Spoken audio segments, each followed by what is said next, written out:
In 1985, a gang of officers comes up to Patrick, a farmer, and tells him about a catastrophe in his family. Patrick's brother, sister-in-law, and younger niece have all been murdered. His older niece Jane was found huddled in a corner of the house, drenched in blood and holding a shaver. She was the only survivor. Jane, 25 years later, is a photographer who focuses on derelict structures. She was taken in by a foster family after the tragedy, but she has no recollection of her past life or the events surrounding her adoption. Jane is now married to Alan, and the two of them have a daughter named Alice, but the family dynamic is tense due to Jane's memory lapses, which cause her to miss important commitments like meetings and remembering to pick up Alice from school. Jane's childhood home is the first one she and Alice find when they go house hunting one afternoon. She has no idea what it is, but she is captivated by it nonetheless and snaps numerous photographs. While her mother is at work, Alice plays with a jack she found on the ground and has a conversation with its invisible owner. Jane then makes a call to the county chiefs from the comfort of her own home to inquire about the farmhouse's property history.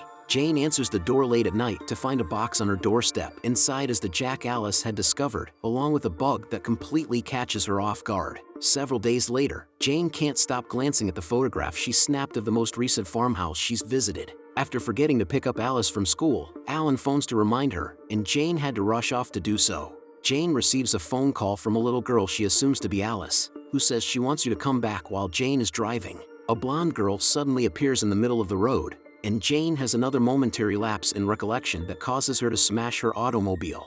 She faints after hearing, "She wants you to come back," for the second time. In the hospital, Jane comes to some time later, but she has no recollection of Alan or Alice. The doctor summons Alan to his office to break the bad news. Alan's wife's amnesia is the result of an old ailment that was exacerbated by the accident. While this is happening, Liam, a psychiatrist, approaches Jane and offers to help her work through her memory problems using a variety of exercises. She can recover her memories, but it will take time and effort. After waiting for a while, Jane eventually hears a commotion outside her door and follows it to where she finds Susie, the blonde girl she had seen earlier on the road. Jane tries to reach out to the girl, but Susie runs away. And then she and Alan are disturbed by Alice and their nighttime departure. At least Jane is learning to identify them now. Jane goes to bed after taking some tests with Liam and flips through a photo album full of old family snapshots in an effort to jog her memory. She hears a knock on the door and opens it to find another box, similar to the one she had found at home, but this one has a picture of a farmhouse and a tiny ballerina. Jane had a nervous breakdown after seeing the tragic date written on the back of the photo.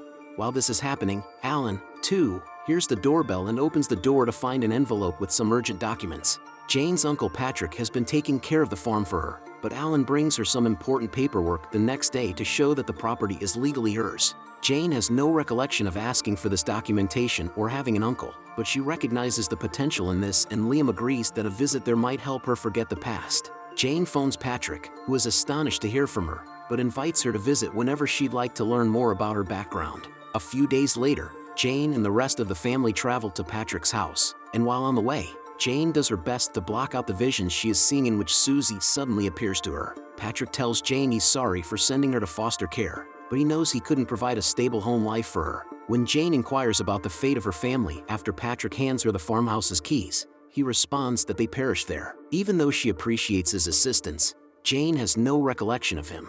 After that, Jane's already anxious family heads to the farmhouse. Upon stepping out the building's rear door for some fresh air, she hears a peculiar sound. Following it to the field's center, she discovers a red balloon containing a key and a note greeting her home. Jane's old bedroom is where Alan and Alice have been exploring the home and where Alan discovered Jane.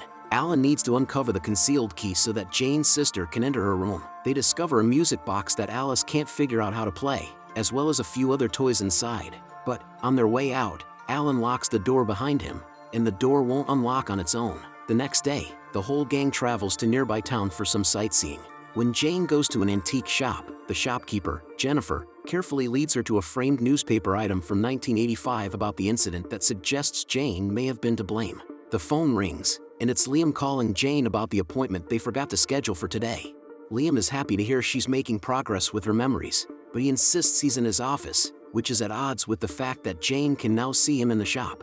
They end the call, and Jane follows Liam outside to the hay bale maze, where she promptly becomes disoriented and overcome with fear. She gives up and exits the maze by destroying a wall. As soon as Jane gets back to her car, she discovers another small package waiting for her there. She attempts to ignore it at first, but her curiosity eventually wins out and she opens it. Inside the box, Jane discovers a half photograph of herself, her mother's fuzzy face, and a woman named Susie, who she later learns to be her sister, to which Jane replies, "They'll hear her if you're not quiet," and Alice awakens her later at home. Jane is perplexed, so she decides to tag along with Alice to Susie's room, where she is confronted by a flashback of when their mother gave the music box to Susie. When her daughter abruptly declares that Alice isn't physically present at the moment, both Alice's spirit and Susie's turn to look at Jane, who sees that Susie is holding a tool. Jane, shaken, retreats to her childhood bedroom, where she encounters her younger self and, out of nowhere, a shaver. Jane, terrified, returns to the main room to wake Alan up, but he continues to sleep. Meanwhile, Susie emerges from beneath the bed, saying that Jane has come to find them.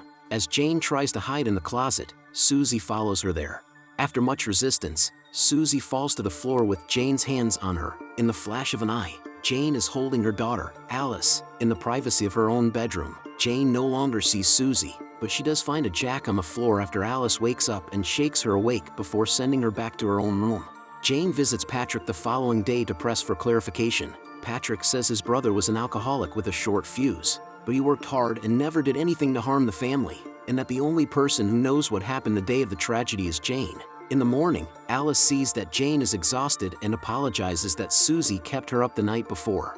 Before Jane can question what she means, Alan walks over, and Jane begs him to take Alice to the lake. Once Alice's desire is granted, she plans to leave the house because she feels terrible there. In the silence that follows Alan's and Alice's departure, Jane uses the key to Susie's room that was attached to the balloon to get access. The woman spends some time gazing about before deciding to follow Susie into the old barn after seeing her through the window. Jane finds a box containing many items, including Susie's asthma medication, a Swiss Army knife, and a small key, in the old barn. A little later, Susie comes and warns Jane that she must flee the area immediately since the monster is on its way. Next, Susie leads Jane inside the fort and gives her the order to run. In compliance, Jane does so, eventually kicking away the sheets to reveal herself in the midst of the open field. An ancient shaver can be found in an open box on the floor. In the meantime, Alice fills Alan in on some strange nightmares she's been having. The elderly lady warned that Jane might hurt Alice, but Alice is aware that the actual threat comes from within her own bedroom. A few hours later, with no idea that Liam is still watching, the family begins packing. Jane is engrossed in the vintage photo until she hears Alice sprinting toward the dilapidated barn. When Jane goes to pick her up, she discovers that Susie is the one who says they can't let her go. When the actual Alice emerges behind her, Jane is so startled that she reaches out and puts her arms around the real Alice without even realizing it. Thankfully, Alan appears before she can do anything rash, and as they follow Alice out, Alan immediately begins berating Jane for injuring their daughter. One of the car wheels has gone flat, and they discover the Swiss Army knife from the barn jammed in it. When Alice starts yelling for help from inside the house, it interrupts Jane's denial and they have to stop arguing. She tells her parents she was chased by the monster under the bed, a man, and then she starts having an asthma attack. Even though this is the first time this has ever happened, Jane is familiar with it because she witnessed it firsthand when she was caring for Susie.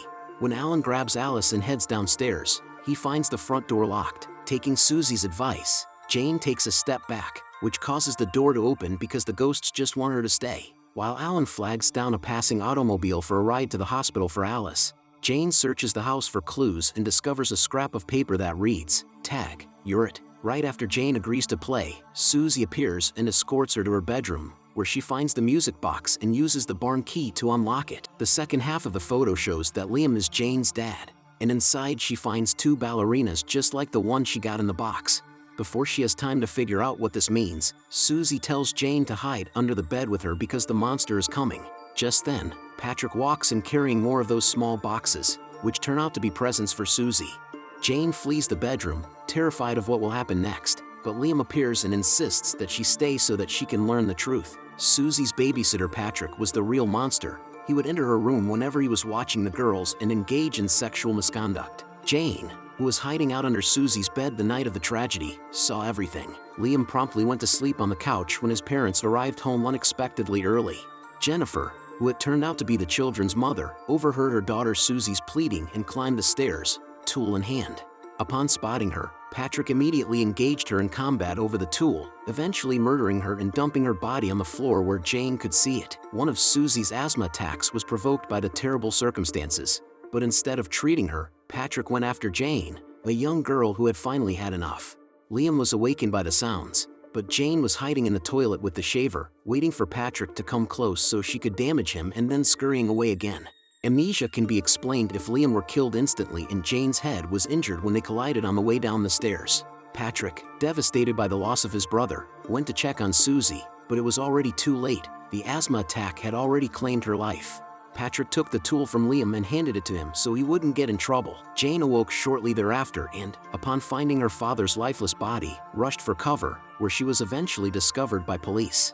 To bring things back to the present, Liam adds that he didn't tell Jane these things directly because he required her presence to free the ghost. Through sobs, Jane apologizes to her family, all of whom quickly vanish when Alan returns. After hearing his assurances that Alice is well and that he had left her with Patrick, Jane becomes concerned for her daughter's well-being and pushes the car forward despite the flat tire.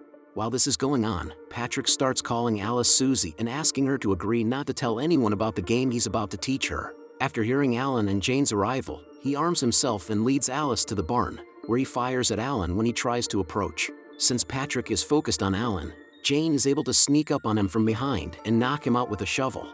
Just as the spirits are about to have their vengeance, Patrick wakes up in Susie's room with his hands tied. Jane locks the door and leaves him there. With her lost memories restored, Jane has no qualms about paying a final respect at her family's cemetery. There, she places the old photograph in an effort to put the past behind her and move on to a happier life with Alan and Alice. Meanwhile, Patrick is screaming for aid inside the abandoned farmhouse, but no one can hear him.